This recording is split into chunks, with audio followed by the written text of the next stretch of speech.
okay, obviously art has been around for centuries, but here at Notre Dame, we are celebrating 150 years at the Raclin Murphy Museum of Art. And I have with me my friend Joe. It's so good to see you again. Welcome back.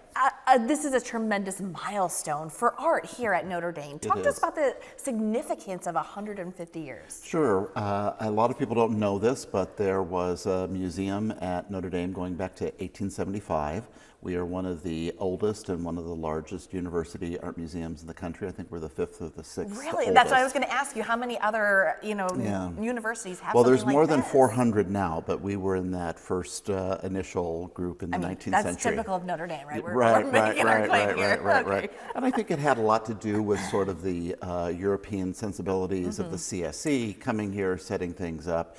And it was really initiated by Luigi Gregori, who's the individual that painted the Stations of the Cross and the ceilings in the Basilica. So there's a long connection. That's incredible. Now we're standing in front of just one beautiful piece, but the collection is quite vast. Talk to us about how you, because is everything here that we're seeing new to the collection? Are you pulling some things out? Everything that's in the galleries right now is a recent gift to the collection. That's the purpose of this exhibition. Wow. So maybe some things that people haven't seen if they haven't been here yet. I think that most things people would not have seen. So lots of new treasures, lots of new surprises. Oh, I like that word. Yeah.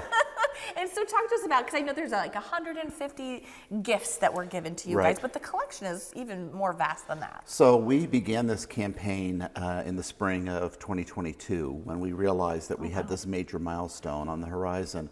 And the concept was, let's seek 150 gifts for 150 years. Now, a gift could be one work of art or it could be an entire collection. And we ended the campaign in this December, and we ended up with 168 gifts, but the number of works of art is about 1,300. So oh my gosh. It was an incredibly successful campaign from many donors across the country, around the world, and even here in the South Bend region. That's amazing. And so how many are you displayed? I mean, are all 1,300 here? No, no. This is just a little sampling. About 100 works are in the galleries. However, there are some pieces that are downstairs in the teaching gallery, which faculty have already requested.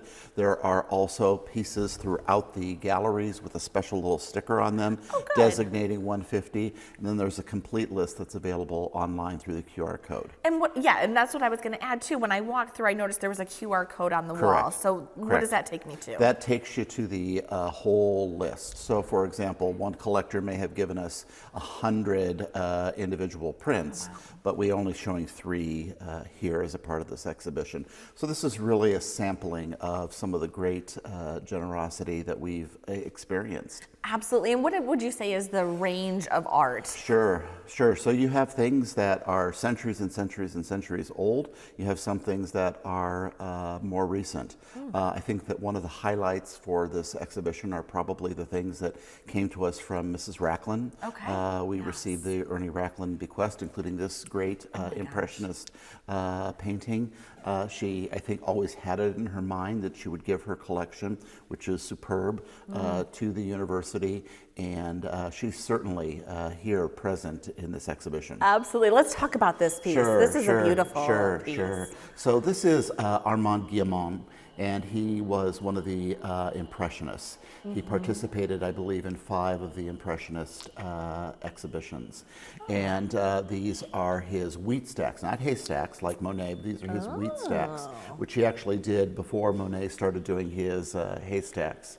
And one of the great things about this painting is that the Impressionists believed that there was no such thing as a black shadow or a dark shadow, that it was just the absence of light. And if you really look in some of these shadow areas, you can see that there are some fantastic purples and browns and grays. It really is quite a lovely painting. Impressionism is my favorite form of art. I have to tell you that. Right. So can we go walk and see some more? Absolutely, happy to. Okay, let's go ahead on down. And this just continues to extend. I love this. And I can't imagine these pieces where they came from. Right. Was this in someone's front living room? Or? This was actually in a plaza in New York City, and it was acquired for the museum. It will eventually go into the sculpture park. We thought it would be fun to see something this big and this dramatic in the galleries. Absolutely. Now, there's a variety of different pieces of artwork here. I see some textile work as well. Correct. Literally every aspect of the collection, from ancient Mesoamerica to contemporary indigenous North American artists, 18th century prints, 19th century paintings, they're all a part of this gift. So it's not just that it went in one direction, it went in multiple directions. Which I love, because when I've been to other galleries, they're kind of condensed into those periods or time frames or stylistics, and coming in here, it gives you just a wide variety. Thank you, and it's very perceptive of you, because we want people to reflect on just how broad and how diverse this collection is, and basically how lucky we are. Absolutely. Now, I know you guys have already had your opening reception. Yes. But this is a limited time opportunity. Sure. How long will these be on display? This exhibition is open through early June, so we've got a couple of months ahead of us. I'd encourage everybody to check out our website about programs that we have scheduled. We've got some really significant things happening over the course of the next few months. Oh, wow. And there is so much to see here, and there is so much diversity among the objects. I think the reality is coming back again and again and again is going to be very rewarding. It's always going to be rewarding. Can we talk about this piece? Sure.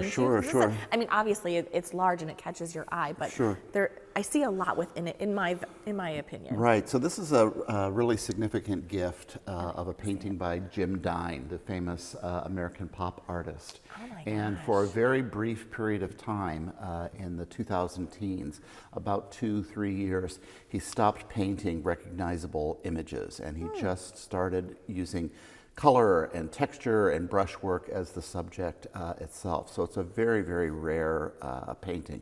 And what's great is that it's got so much scale, it's got so much mass, and it really calls attention to just what a wonderful gallery space this is. And I know I always commend, but your gallery space is just incredible. Thank you guys move some stuff around, though, to make this happen? We move walls, we paint walls, we change it up, and it makes it exciting for us. A little tiring, but makes it exciting for us. I see a piece over there. Can we go talk about that? Absolutely. Because that is definitely catching my eye, too. Sure. The piece over here is a recent work that we're thrilled to have by David Martin, who's a member of the Pokagon Potawatomi. And David. So this is kind of like local art. Absolutely. Oh, I love that. And there are many indigenous objects, and we really wanted to make this quite significant. It's actually a kind of landscape map. So the design that is on the front is actually about this region, and this blue squiggle coming down and around is the St. Joe River. So this work is unique among all the works in this exhibition, because this was actually made to be played, and it will be played into existence this coming week. We'll use it for ceremonial events here, but we have a long commitment to the Pokagon, to the Potawatomi, to celebrating indigenous art of North America. This is a great addition. And I see that this is actually Half Pint, which I know him as a tattoo artist, but he's also a tremendous artist. So how cool to have that here. Yeah, we're thrilled. He's been a great friend of the museum, and I'm glad that he is sharing in this space with us. Now, in this space, I want to remind people that it is free to come and visit here. Absolutely. This is a public space. Absolutely. I think that one of the great things that we do is we offer all of the galleries for free. We're here for everyone. And so, if you want to come and spend an hour, if you want to come and spend a half an hour, if you want to come and spend 5 hours, it doesn't matter. Yeah. You can just come in and you can enjoy. And this new location, we've been here for about 2 years, is fantastic, because, we are sort of welcoming the community in. We're very easy to access. We've got drop-off areas in the front. We've got parking in the back. So, come, enjoy. I hope you do. And again, this exhibit is going to be available until the beginning of June. Correct. So do come and see all the tremendous art that's available. Thank you for being here. Thank you, Joe. Come back soon. I will.